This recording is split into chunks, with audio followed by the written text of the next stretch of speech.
2026 தேர்தல் தொடங்குகிற போது 4 முனை போட்டியாக இருந்தது. தேர்தல் முடிவுக்கு பிறகு மும்முனை போட்டியாக மாறி இருக்கிறதா?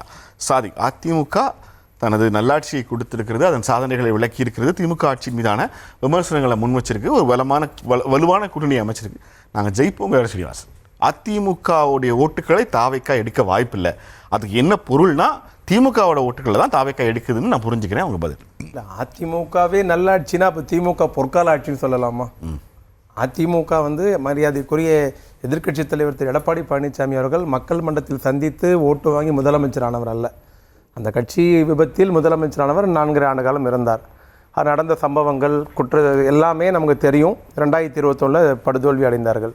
ஆக அதுவே நல்லாட்சி என்று சகோதரர் சொல்லுவார்னா, 2021 26 வரைக்கும் நடந்திருக்கிற ஆட்சி, மக்கள் பயன்படுத்தியிருக்கிற திட்டங்கள், கொடுத்துருக்கிற சலுகை, அறிவித்திருக்கிற பல்வேறு, இன்னும் குறிப்பாக சொல்லணும்னா ஏறத்தாழ ஒரு 3200 விருதுகளை ஒன்றிய அரசே இந்த அரசை பாராட்டி பல்வேறு துறைகளை சாதித்திருக்கிறீர்கள், பெருமைப்படுத்தினீர்கள், அவார்டு கொடுத்துருக்கு.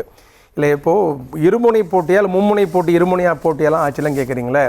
எப்படி அந்த நடிகர் கட்சி ஆரம்பிக்கிற போது உங்களை போன்ற ஊடகங்களால் மிகப்பெரிய கட்டமைக்கப்பட்டதோ, மிகப்பெரிய பூஸ்ட் பண்ணப்பட்டதோ, அதைத்தான் இந்த தேர்தலில் வாக்குப்பதிவும் செய்ய அந்த மாதிரி பெரிய பூஸ்டாக காட்டுறாங்க. பெரிய வருத்தமான விஷயம் என்னென்னா, தமிழ்நாட்டில் பிரபலமான உங்கள் தொலைக்காட்சியோடு சேர்த்து ஒரு 4-5 ஊடகம் இருக்குது வச்சுக்கோங்களேன். அதில் 3 ஊடகங்கள் 6 மணிக்கு மேலேருந்து 9 மணி தேர்தல் கமிஷன் சொல்கிறது வரைக்கும் அவங்க பேசின பேச்செல்லாம் கேட்டிங்கன்னா, இதுக்கு முன்னாடி இந்தியாவில் தமிழ்நாட்டில் தேர்தலே நடக்காத மாதிரியும், ஓட்டே போடாத மாதிரியும், இப்போ தான் மக்கள் ஓட்டு போடவே வெளியே வந்த மாதிரியும் அவங்க பேசின அந்த நெறியாளுடைய பேச்செல்லாம் எடுத்து பார்த்தா ரொம்ப வேதனையாக இருந்தது. இந்த கொடுமை என்னென்னா, 2021 பதிவான ஓட்டுகளை விட இந்த தேர்தலில் சென்னையில் 8 தொகுதியில் பதிவு கம்மியாகி இருக்கிறது. எப்படி? 2021 விட 26 8 தொகுதியில் 2000 ஓட்டு, 3000 ஓட்டு, 4500 ஓட்டு அப்படின்ட்டு ஒவ்வொரு தொகுதியும் ஓட்டு கம்மியாகி இருக்கிறது. எந்தவித டேட்டாவும் கையில் வச்சுக்காம, எந்த அடிப்படையில் இந்த 3 மணி நேரம் தனியார் ஊடகங்கள், குறிப்பாக காட்சி ஊடகங்கள் எவ்வளவு அடித்து ஆட முடியுமோ, என்னென்ன சொல்ல முடியுமோ எல்லாம் சொல்லிட்டாங்க. 2021 சைதாப்பேட்டையில் பதிவான ஓட்டு 1,60,000. அன்னைக்கு தேர்தல் கமிஷன் சொன்னது 56% போலிங் ஆச்சு சைதாப்பேட்டையில், அதிகாரப்பூர்வமாக அந்த தளத்திலேயே இருக்குது. இன்னைக்கு இந்த தேர்தலில் நேற்று முன்தினம் பதிவான ஓட்டு 1,60,000. ஆனால் 77% போலிங் ஆனால் தேர்தல் கமிஷன் சொல்லியிருக்கு. 2021 60, 2026 60. ஆனால் அன்னைக்கு 56%, இன்னைக்கு 77%. என்ன சார் இது அப்படின்னு பார்த்தா, எஸ்ஐஆர் இல்லைன்னா பெரிய பிரச்சனை. ஊடகம் எதை கட்டமைக்க முயற்சி பண்ணுறாங்கன்னா, இவ்வளவு பர்சன்டேஜ் ஏறினது காரணம், இவ்வளோ பேர் வாக்களித்தது காரணம், இவ்வளோ பேர் வாக்குச்சாவடிக்கு வர காரணம், வரிசையில் நிற்க காரணம், அந்த நடிகர் கட்சி ஆரம்பிச்சதான்ட்டு எல்லா கிரியேட்டை கொண்டு போயிட்டு அந்த நடிகர்கிட்டயே தள்ளணும். அப்படி தேர்தல் முடிஞ்சு போச்சு, அந்த வேலை இல்லை அவங்களுக்கு. இருந்தாலும் அது டைம் இருக்குது, இன்னும் 2 நாள் நீங்கள் பேசி ஆகணுன்றக்காக பேசுகிறாங்க பொழுது எல்லாம் தள்ளலாம். இந்த கும்பல் அந்த வேலையை பண்ணிச்சு. அவங்க பிஜேபி கும்பல் என்ன பண்ணிச்சுன்னா, நரேந்திர மோடி அவர்கள் எஸ்ஐஆரை கொண்டு வந்த காரணத்தினால்தான், எஸ்ஐஆரை ஃபில்டர் பண்ணதால தான் இந்த அளவுக்கு வாக்குச்சாவடிக்கு வாக்கு சதவீதம் அதிகமாச்சுன்னு. ஆனால் அடுத்த 4 மணி நேரத்தில் எல்லாம் வெட்ட வெளிச்சம் ஆயிடுச்சு. பாலும் தண்ணியும் தனித்தனியாக பிரிஞ்சு அதெல்லாம் ஒன்றுமே இல்லை.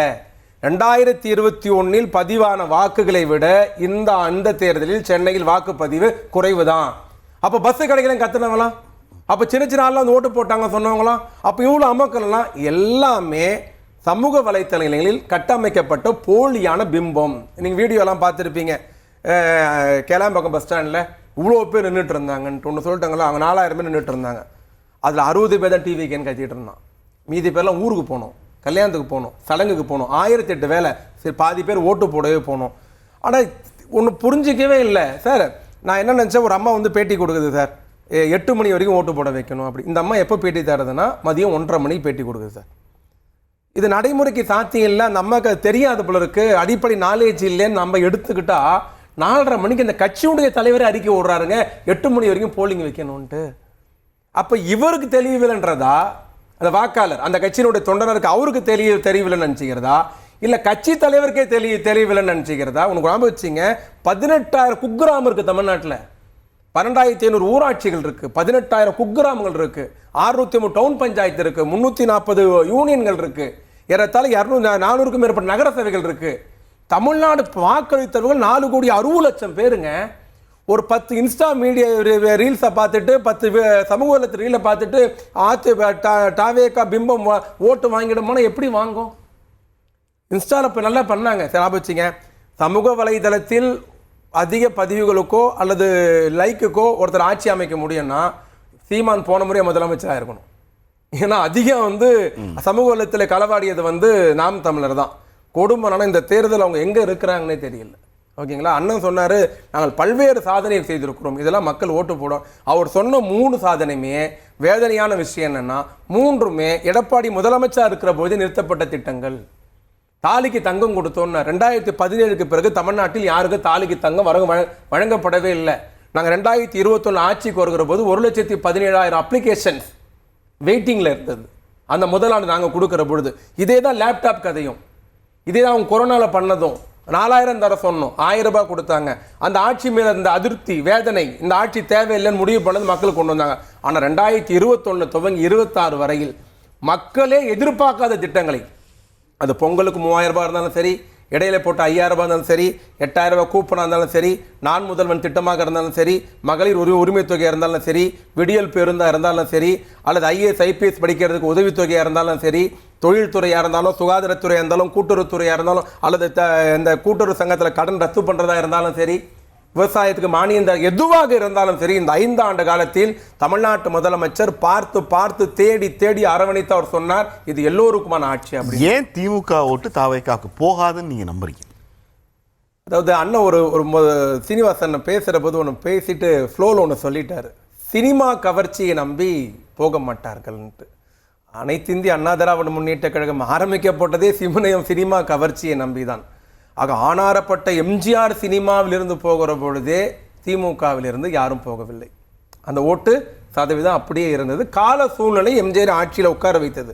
10 ஆண்டு காலம் தொடர்ந்து 3 தேர்தலில் எம்ஜிஆர் வெற்றி பெற்றார்.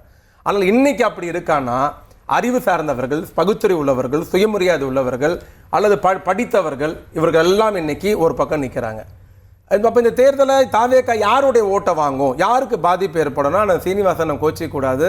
இந்த நம்ம கண்டிப்பாக தேர்தல் 4ஆம் தேதி இதே டிபேட்டில் உட்காருவோம். எனக்கு தெரிந்து ஒரு 100 தொகுதிக்கு மேலே அதிமுக 3வது இடத்துக்கு போகும். அது பெரும்பான்மையாக சென்னையே நான் பார்த்த வரைக்கும் சொல்கிறேன், அது சென்னை கூட எடுத்துக்கலாம். 100 தொகுதிக்கு மேலே அதிமுக 3வது இடத்தை டச் பண்ணக்கூடிய அப்படின்னா சரிசமமான போட்டி தான். அது 2வது இடத்துக்கு போட்டி போடுவார்கள். 2வது இடத்துக்கு தாவேகா போகிறதா அதிமுக அதுக்கு போட்டி போடுவாங்களே தவிர, நம்முடைய அண்ணன் பத்திரிகையாளர் சொன்னதை போல 15% மேல் அந்த நடிகர் தாண்டுவாரான தாண்ட மாட்டார் சில தொகுதியில். ஆனால் சில தொகுதியில் அதிமுகவும் தாவேகாவும் கடுமையான போட்டிகள் இருக்கும்.